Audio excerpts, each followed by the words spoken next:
자, 네 번째 재무설계. 자, 요거는 이제 우리가 패러다임의 변화 중에 마지막이 뭘까요? 여러 가지 이제 쉽게 말하면은 패러다임 마지막 변환이 가족 관계의 구성도 많이 바뀌었다는 이야기를 하지 않습니까? 그래서 자, 과거에는 언뜻 설계라면 생활비 마련을 위한 재무적 설계에 관심이 많았다는 거죠. 어떻게 돈을 버느냐? 이런 개념이 많았다, 이죠. 그러나 언뜻 설계는 이제는 단순히 돈만의 문제는 아니다는 거죠. 예, 그래서 일과 같은 재무설계. 저도 은퇴를 해보니까 돈도 중요합니다. 그러나 더 중요한 건 일이 중요하더라고요. 오늘도 이렇게 강의를 하고 있습니다만 일이 있다는 것이 행복하다는 겁니다. 그렇죠? 그 돈이 얼마나 많은 것도 중요하지만 내 존재가 살아있다는 것도 내가 또 이 조직에 기여하고 있다는 것도 매일 아침마다 나와서 은퇴했을 때 아침에 일어났을 때 갈 데가 없다는 사실이 굉장히 무섭다는 거죠. 예. 물론 사람마다 스타일이 다르다고 생각은 듭니다만, 그죠? 그래서 은퇴 설계 전문가들은 은퇴 설계를 실행하는 데 있어서 가장 먼저 일에 대한 생각을 많이 해야 된다는 거죠. 그 일 중에는 사람이 다르죠. 뭐 노는 것도 일입니다. 아시겠죠? 일 자체를 생각하기 쉽습니다. 은퇴의 개념은 내가 하기 싫은 일을 안 하는 겁니다. 그 말은 하고 싶은 일을 하는 거란 말입니다. 아시겠죠? 자, 하지만 은퇴자에게 있어서 일이란 단순히 돈 문제를 넘어서는 것이다. 20편 이 말입니다. 일은 관계의 문제다는 거죠. 사람과의 문제다는 거죠. 은퇴란 단순히 월급이 단절된다는 의미가 아니라 그동안 일터에서 맺었던 관계가 날아간다는 거죠. 자, 그렇다고 우리가 은퇴란 무엇일까? 바로 인간관계의 중심이 결국은 일에서 이제 집으로 오는 거잖아요. 그죠? 이제 집에서 가거든. 그래서 이런 회사의 중심에서 맺어진 인간관계를 단절을 의미한다는 겁니다. 노후 준비에 있어서 단순히 돈의 문제가 아니라 인간관계 관점에서 한번 볼 필요가 있다는 거죠. 예.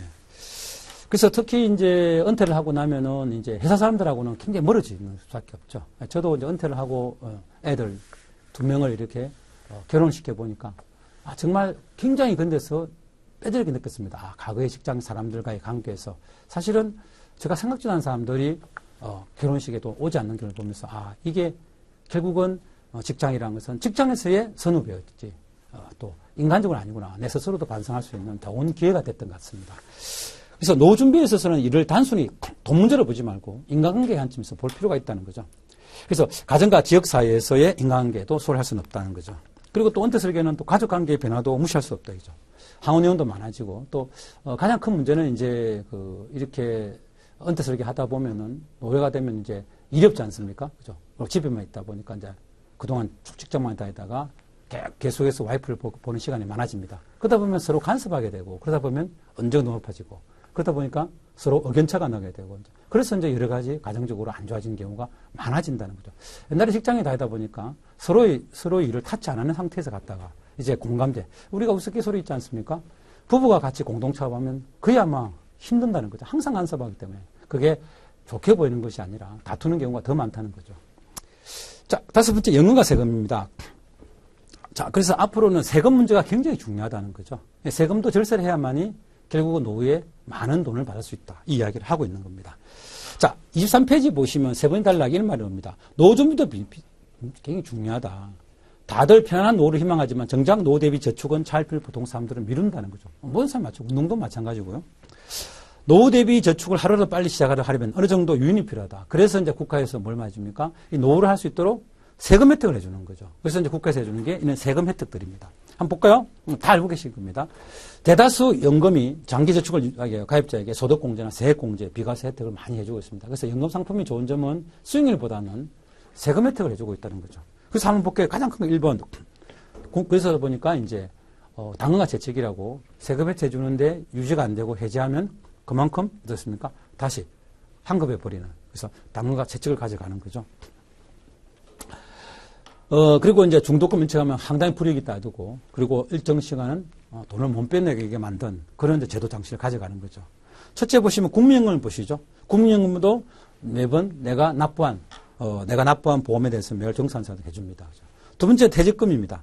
퇴직금도 이제 퇴직금 가입자가 55세 이전에 직장을 퇴직할 경우 당연히 IRP라고 해서 개인 퇴직금이 넣으면은 결국은 어떻습니까? 이걸 퇴직금을 IR로 이체하면 퇴직소득을 납하셔도 됩니다. 그죠? 예, 그리고 나중에 퇴직금을 IRP 이체 후에 연금으로 수령하면 일시납 때보다 소득세율을 30%, 70%만 때리거든요. 예, 그만큼 연금소득세도 적어진다는 거죠. 세 번째, 연금저축이나 퇴직연금은 근로자가 추가로 적립금에 대해서는 세액공제 혜택을 해준다 이거죠.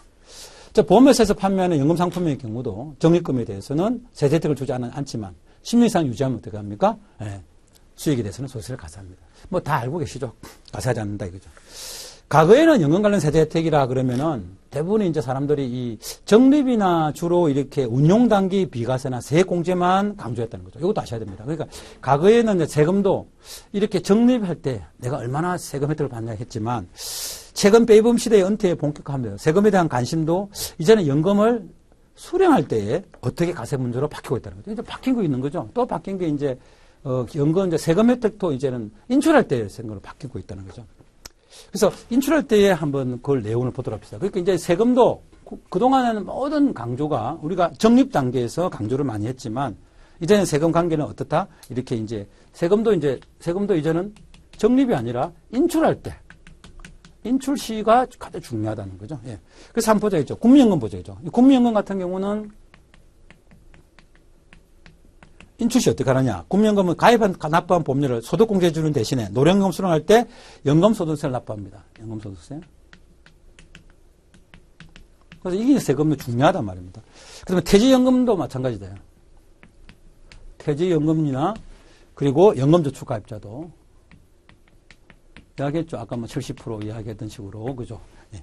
이것도 저축 금액을 세액 공제를 받는다. 그리고 일반 금융과는 달리 이자나 배당이 발생하더라도 연금 수령하기 전에는 납부하지 않지만 결국 55세 이후에 연금 수령할 때 연금소득세를 낸다. 똑같은 낸다. 이것도. 그렇죠. 물론 세월은 나이에 따라 달라지죠. 수령할 당시에 뭐 다시 55세는 뭐 저 시험에는 안 나옵니다. 1편에서는. 여러분 2편에서 많이 나오는데 55세는 뭐 69세 사이면 5.5% 나오고요. 10세부터 19세는 뭐 4%. 그러니까 나이가 많을수록 율이 작아지겠죠. 당연한 거 아니겠어요. 그죠? 나이가 많으니까. 뭐, 종신형 같은 경우는 무조건 4.4%. 그러니까 4%인데 이제 그 기타 소득 합쳐가지고, 그죠? 합쳐서 된 거죠. 주면서 합쳐가지고 되는 거죠. 그래서 5.5, 4.4, 3.3, 4.4의 세율로 포함이 되는 거죠. 이뿐만 아니라 연간 소득 금액이 1,200만 원을 넘으면 다른 소득과 합산하여 가세를 하는 겁니다. 자, 그래서 이 절세, 여기서 이야기하고 있는 거는 이제 인출 시에도 세금에 대해서 관심을 가지라는 이야기를 메시지하고 있습니다. 이게 이제 3%, 4%, 5%의 개념들 반드시 좀 아셔야 되고요. 그래서 이 연금과 같은 장기저축에는 세제 혜택을 주는 겁니다.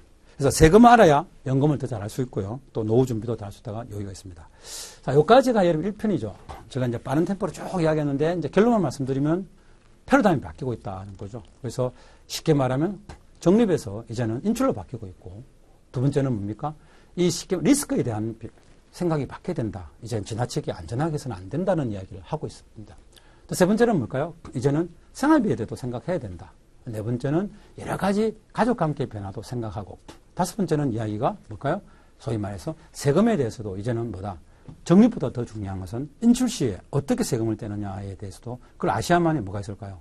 또 사전에 여러분이 더 수익이 올 수 있는 방법이 아니겠나. 그게 이제 1절이죠. 항상 이야기합니다. 1절은 여러분에게 다시 말씀드린 대로 항상 니즈에 대한 이야기가 있었던 것 같습니다. 자, 다음 시간은 제 2절 고령화에 대해서 같이 공부해보는 시간을 갖도록 하겠습니다.